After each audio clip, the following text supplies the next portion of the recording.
very much for your interest in this presentation. The topic of our presentation today is hybridity, in-betweenness.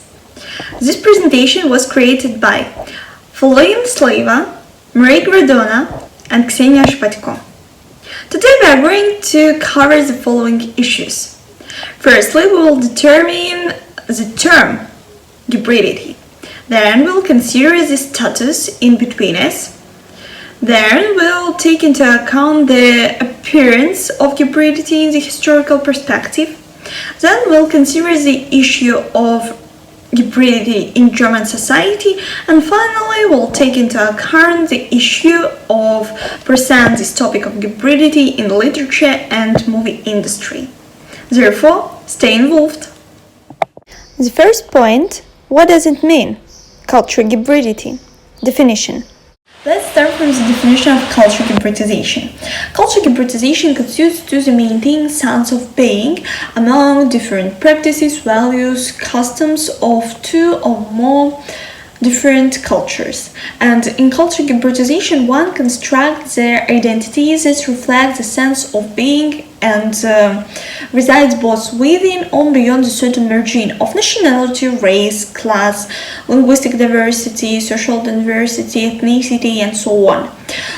That's why, for instance, immigrants, they face this process at their attempt to accommodate the environment and the new experience while holding on their indigenous social culture principle and their personal beliefs. The term in-betweenness can be considered as a state when a person is between two, let's so-called extremes, two contrasting conditions, and there's individual just tries to confront the various predicaments freed between his old and new home.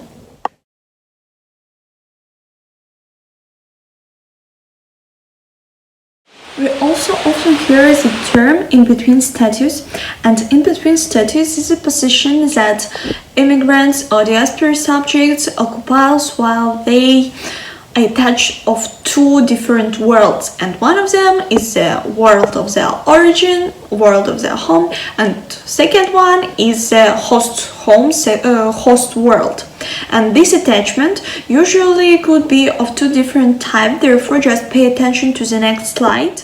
The first type of these attachment involves a severe confusion concerning both places and how to identify with each one of them, and this confused attitude might result in either assimilation with the host country and the formation of the sense of inferiority about anything connected to the home of origin.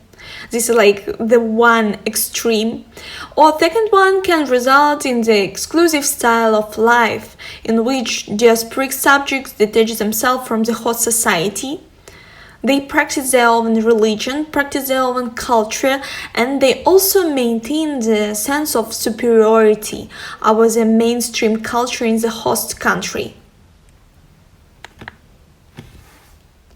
The second type is real hybridity, when individual comes to maintain the good relationships with his or her home of origin, and at the same time he or she lives or communicate with the host society with a sense of responsibility toward it.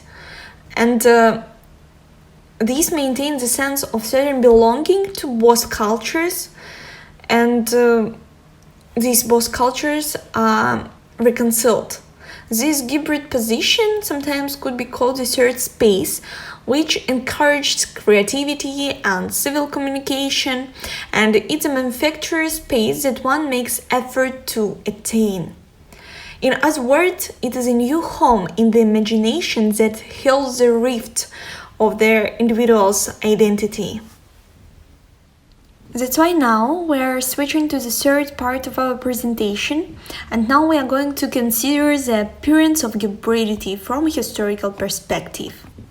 Hybridity is often seen as a result of colonization, imperialism, and globalization, and it typically occurs in the post-colonial countries and post-colonial nations, in which was presented as a period of cultural suppression, and when other nations, it's usually Western nations, try to dominate the environment, try to control political and economic conditions in these countries, and they force indigenous people to adhere, to assimilate a certain kind of lifestyle which was brought by these colonizers.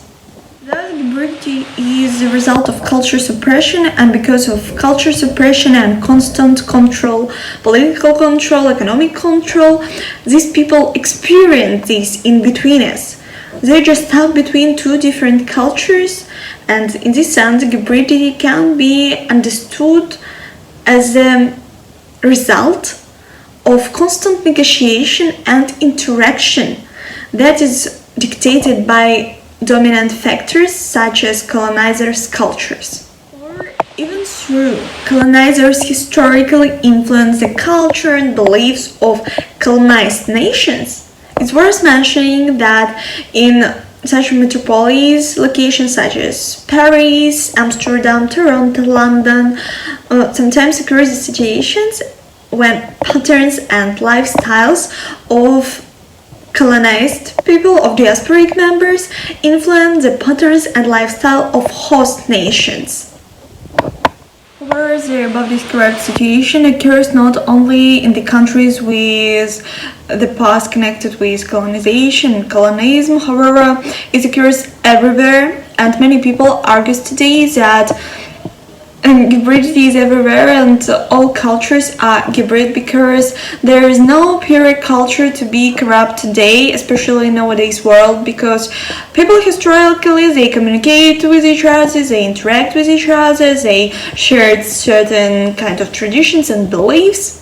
And there is in nowadays world, in the world of globalization, it's almost impossible to find the cultures with pure past which will be just separately identical. In every culture the hybridity is presented. With this part, I would like to mention that individuals who experience both host cultures and home cultures, such as diasporic individuals, are caught in the continuous process of transitions. However, also nowadays we have to remember that there is no pure culture, and everything is resulted in their culture model, and everybody experiences this culture model.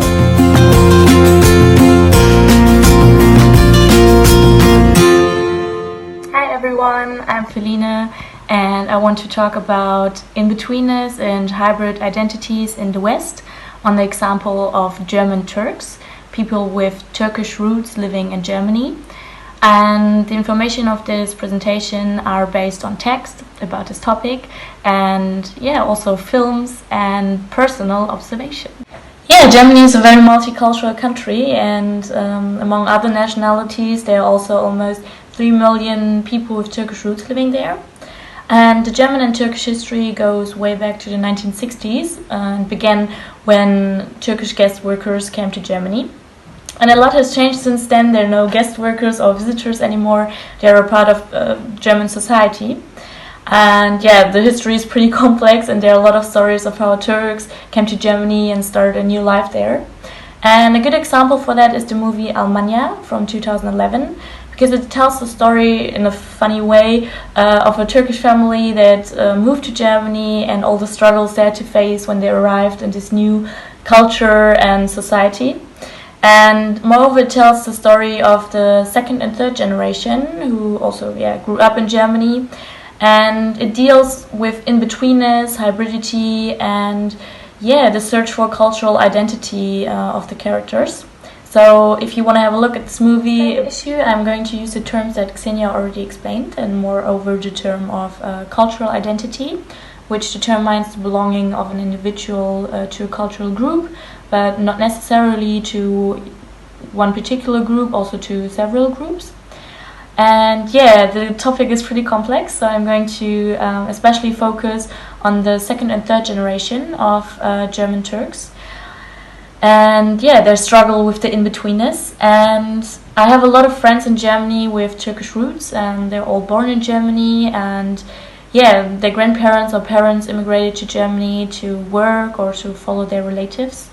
And in a lot of situations I experienced with them, or a lot of stories, they told me the in-betweenness is kind of present. And a really interesting aspect about the hybridity of German Turks is that these two cultures differ from each other in a lot of aspects. For example, the main religion or traditions, and also the mentality. To analyze this issue, there are two main aspects that can influence this feeling of in-betweenness. And the first one depends a lot on the culture of the parents' house. And the second one, the society they grew up in. And by the term culture of the parents' house, I mean the traditions, mentality, and maybe religion that is practiced at home.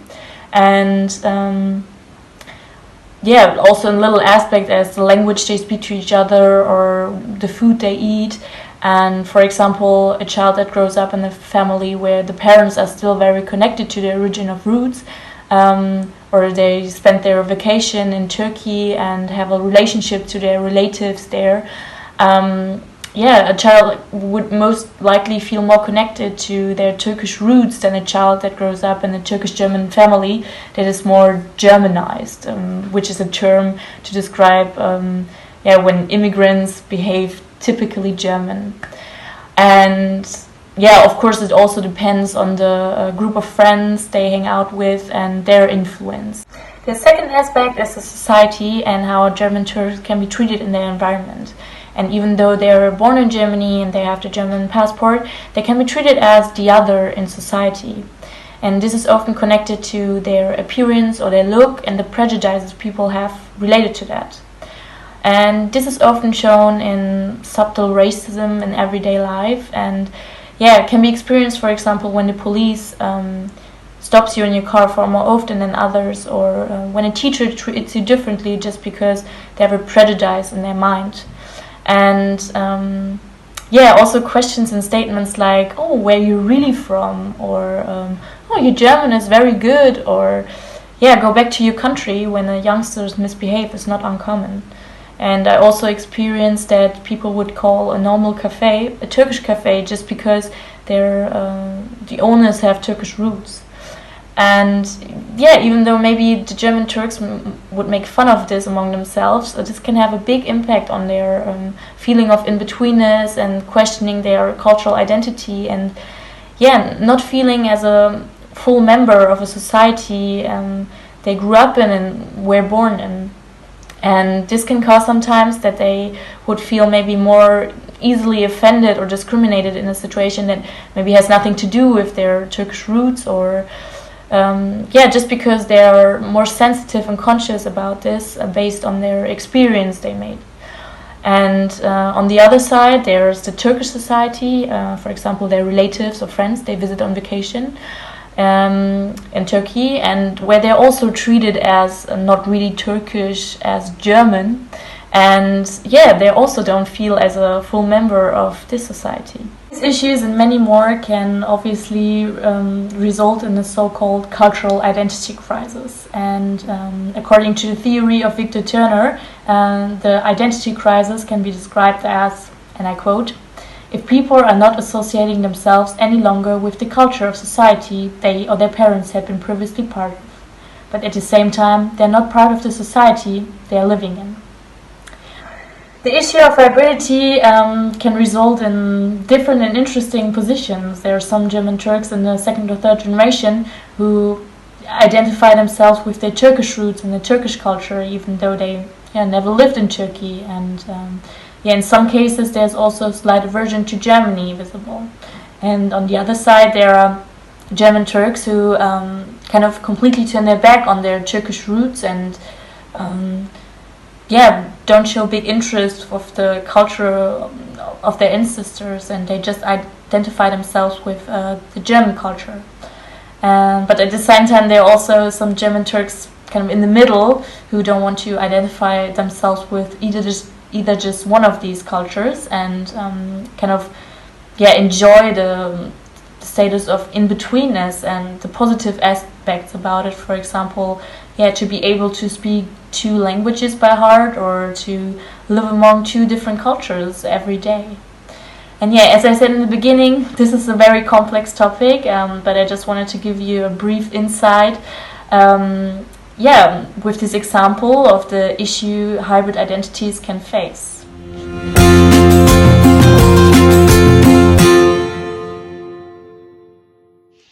Hello guys, my name is Maria and I'm going to talk about the issue of hybridity in literature and in the film industry. As my colleagues have been talking about this, and as we have seen, hybridity is a term that is very present in our daily lives. So we want to include a section in which we talk about this phenomenon in literature and in the audiovisual world. So I think that it makes the subject clearly, and it makes it reach the world. So let's talk about it. Today we live in a changing world in which nothing is stable and boundaries have been mixed. So due to these changes and mixes, new concepts such as hybridity have emerged. It is also worth mentioning that the fact that hybridity has been an inevitable result from globalization. So due to this globalization, boundaries are mixed and also subjected to great changes. All of these facts were of great importance on the creation of new concepts such as hybridity, and hence to include it in the media and in the literature. So now I'm going to talk about some examples of hybridity and in-betweenness in the media and in the literature. The first example can be a bit confused, but it is the mythical The Robinson Crusoe by Daniel Defoe. And it is a good example to understand the mechanisms of European colonialism, as well as the relationship between the colonizer and the colonized. In this case, represented by Crusoe and Friday, as well as the feeling of being a betweener and the loss of identity represented by Friday. The term of hybridity has been one of the most recurring concepts in post-colonial cultural criticism. And as my colleagues explained before, Homi Bhabha was the main contemporary critic who tried to reveal this contradiction inherent in the colonial discourse, to highlight the position of the colonizer towards the colonized other. In this case, Defoe represents Crusoe as the typical Englishman, an industrious and self-determined man who is ready to colonize. And in this case, he does, and that's when he meets Friday, a dark-skinned native who he tries to civilize by teaching him English and his British culture, civilizing him little by little. And that this is what causes uncertainty and the loss of identity of Friday. So he is between his native culture and the British culture, so he's confused and he doesn't know to which culture he belongs. So this is something that it is not really explained in the book, but as the moment that we are reading, we can understand. So, and as I said before, the concept of Englishman, it comes from the 18th century, in which Defoe signed his text as the true-born Englishman, which came from a pamphlet written in 1700 as a response to the British journalist John Touching's lampoon called The Strangers, in which he reflected the dissatisfaction with King William III, as also known as William of Orange. So this king, he was Dutch and he was reigning in England, and a good example of hybridity. So this caused a big dissatisfaction in the English population. So they were seeing how their country was being ruled by a foreigner. So Defoe wrote this text to try to counter xenophobia and try to help to legitimize William of Orange. And by calling the English a hybrid people, Defoe dismisses the idea that national consciousness can be based on ethnic purity and offers a new construction of Englishness for its hybrid characteristics. The other example I like to talk is the miniseries from Netflix called Unorthodox, and it is based on the autobiographical novel from Deborah Feldman called Unorthodox, the scandalous rejection of my Hasidic roots. In this case, Unorthodox relates the life of a 19-year-old girl who belongs to a Jewish colony based in Williamsburg, New York. And like in real life, it is made up descendants of the inhabitants of the homonymous Hungarian village that was almost exterminated by the Holocaust. Esti, the protagonist with German roots, she decides to escape from her religion and her arranged marriage, so she can no longer continue with the pressure that her religion imposes her. This is a clear example that reminds us to is deceased, in which each of the songs they want to follow a different path to his religion. So she flies to Berlin, looking to start a new life and to look for her family. Like the character, Deborah suffered the same when she was young, and she hoped that when she got married, she could manage her internal conflicts, and she hoped to be able to bring the two personalities together and found her freedom. But it was not like that, just like Esti. So she decided to escape to Germany, a country that embraces diversity, and she enrolled in the Sarah Lawrence College, in which she tells that she made a lot of new friends and she learned new things that her religion didn't allow her to learn. So this is something similar that happens in the series with Esti when she flies to Berlin. So finally, she lived a double life in 1 year until she could manage to finish, to end with this community, to leave this community. And from my personal, not experience, from my point of view, I think that this miniseries dares to get into a private, sacred and marginalized environment about the doubts of identity of each one, with a universal language that is the search of the own voice, independence and freedom. So I really recommend this series if you want to watch it. It is in Netflix and it has 4 chapters only. It is very quick to watch. That's all. I hope that you like it. Thank you very much for your attention. If you have any questions, please don't hesitate to ask them.